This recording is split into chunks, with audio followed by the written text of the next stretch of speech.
naingia kwa Gachagua.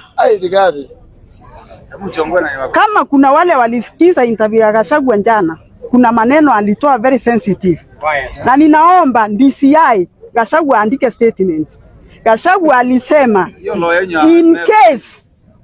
in case President Ruto 2027 ataingia 207, hakuna kitu ilifanyika, itakuwa kama Mbadinde party. Gachagua, you are mocking people who are killed during 207. People lost their children, their property, their husbands. Na unatoa maneno kama hayo kwa mdomo wako.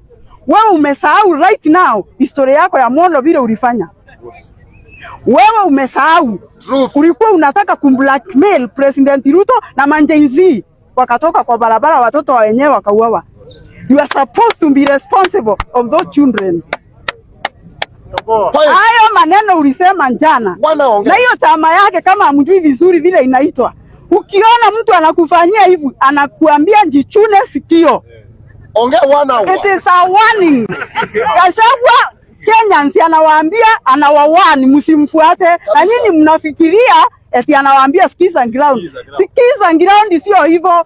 Ukiona mtu anataka kukuambia kitu anakufanyia hivi, anakuuliza ati yani is like he is not getting what you are saying. So Gachagua is misleading people. Wewe Gachagua, tunakuambia hivi, wacha kuanzisha vita Kenya hii.